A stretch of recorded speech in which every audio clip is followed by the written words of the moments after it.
Hi, this is Linda Nairn with Traveling Flamingo. Dining is a big part of the cruising experience, and each cruise line does it differently. Disney Cruises keeps dining traditional with set dining times, and they also have rotational dining. We get lots of questions about dress code and what to expect. We're going to tell you everything you need to know about the Disney Cruises main dining rooms so you're prepared for your cruise.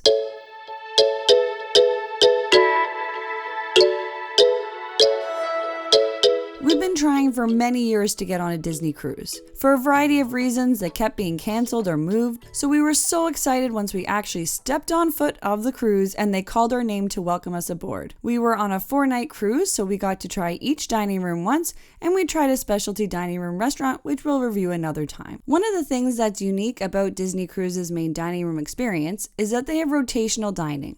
This allows you to try all 3 themed dining rooms. You will rotate with your table mates and your servers will get to know your preference. They are great. You can order from any of the other restaurants if you prefer something on one of their menus, so make sure you check them out. We actually often ran out of time and weren't checking the other menus, but many of the people we dined with did. Of course, being a Disney cruise, they do also have kids menus, and as adults, if you see something on there you like, just ask your server, cause we're all kids at heart. If you have a longer sailing, you might be at the same restaurant more than once. The food or the theme will be different, so on our sailing, the first night was Arendelle and it was the wedding, and then on the second night it was Pirate Night, and some people go all out. It was awesome. In terms of the table sizes, they can accommodate 2, 4, 6, or 8. We did notice that there were not very many tables for couples on our sailing. Disney cruises like to call themselves a family, and everyone on board is part of that family. They're very good at trying to match you with people of the same demographic that you'll be dining with. We were sailing just the 2 of us without kids, and we got paired with 2 other couples who also were sailing without kids. It was nice to get to meet other people and hear how their cruise was going. However, if after the first night you're feeling like this is not going to be a great match, just let the servers know and you can be moved for the rest of your cruise. Many cruise lines are leaning towards anytime dining, but Disney's kept with their traditional dining times.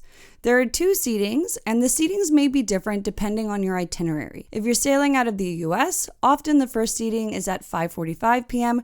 and the second is at 8 p.m. If you're departing from Europe, it will be a 6 p.m. and an 8:30 p.m. seating. We got the later dining time, which is a lot later than I usually eat, but I decided not to try and move it as we weren't traveling with kids, and my guess is that families would prefer that earlier dining time, and the earlier one is most popular. When booking, you'll have a chance to request the dining time you'd like.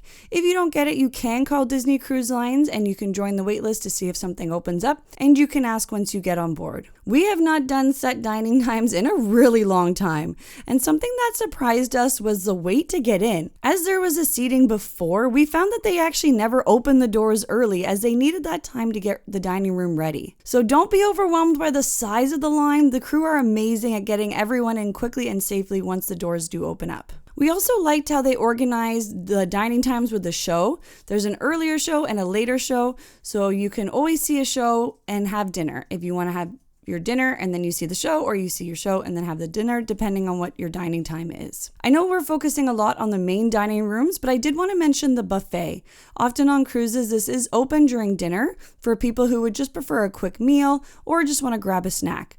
But Disney's buffet closes relatively early. On our sailing, it was closing around 2 p.m. So your options for dinner are the main dining room or the poolside dining. I actually found we didn't eat in the buffet a lot because our dinner was late and we shifted our meals. So we were looking to have lunch around 3, which meant the buffet was already closed. So we enjoyed the poolside dining. That being said, it were the best tacos I've ever had on a cruise ship. For people who love the buffet at dinners though, it is important to note that that's not going to be an option. Let's take a look at the menu. We found that there was a good amount of options and we always found something we enjoyed. The menus are themed to the restaurant you're at, and each restaurant has its own specialty cocktails and mocktails. It's a 3-course meal with appetizers, mains, and desserts. I often chose a couple appetizers, and that was not a problem. And many nights, actually, I had a couple desserts because I could not decide. So don't be scared to ask. They want to make sure that you get what you want and you're leaving happy and full. All the menus have a list of entrees as well as vegetarian dishes and some lighter options. As we said earlier, you can also order food from other restaurants. So if you're at Arendelle, but you saw something on the menu at 1923, just ask your server and you can get that as well. Before we sailed, a lot of our friends were raving about the food and how good it was on Disney cruises, so we were really interested to see, and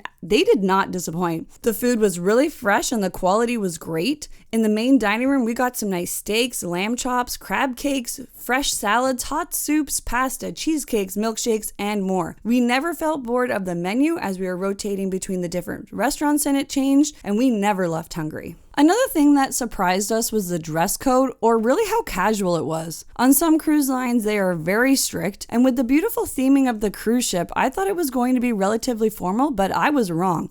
It was very casual, like just no swimwear casual. There's usually one optional night to dress up, but it is optional. And there's the pirate night, and people come full out pirate costume. We just had some t-shirts, but next time we know we gotta step up our game a little bit. I would actually say this was the most casual dress code we've ever experienced on a cruise ship. It by no means took away from any of the experiences for us, but it's something to keep in mind when packing. Something else that stands out for Disney cruises is the theming in the main dining rooms. They did not hold back. It is definitely on par with some of their amazingly themed restaurants at the park, like Be Our Guest, San Angelo Ristorante, and Space 220. Not all the ships have the same restaurants, so if there is a specific dining experience you want to have, make sure it is on the ship that you book. All of the ships have a character-themed restaurant like Tiana to Beauty and the Beast. On many ships, there is the Animator's Palette, which is designed around Disney's animation and has some magical elements as the dinner progresses. And there is a more formal restaurant like the Royal Court or 1923. It was actually nice being the later seating because after we finished eating, we enjoyed walking around and looking at all the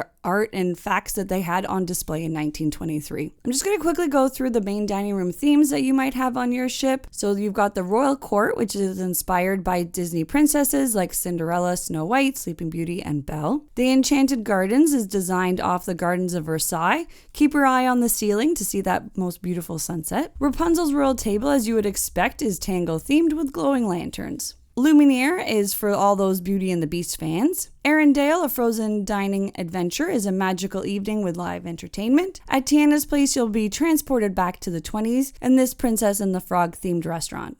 World of Marvel showcases some of Pym's technology while you're enjoying your meal and using the screens. They do a good job making a dinner and a show. Triton's is an underwater-themed restaurant named after King Triton, Ariel's father. Disney Cruises does a great job bringing the Disney magic to the sea. Through amazingly themed restaurants, entertainment, and character interactions, it's not like any other cruise. You are held to Disney's schedule between their rotational dining and their set dining times, so you don't have the flexibility that you do have on other cruise lines. But the food in the main dining room was equal to what we got at some specialty restaurants on other ships. We hope you got some good tips and information from our video. If you're interested in some more of our content, we have another channel, Flamingos in Wonderland, where we talk about all things Disney and theme parks. Thank you so much for taking the time to watch. Do you have a favorite main dining room on Disney Cruise Lines? What do you think of the set dining times? Let us know your thoughts in the comments below. We love hearing your ideas and being part of this community. Remember, memories are forever, so make them fabulous. Thanks again for watching and happy travels.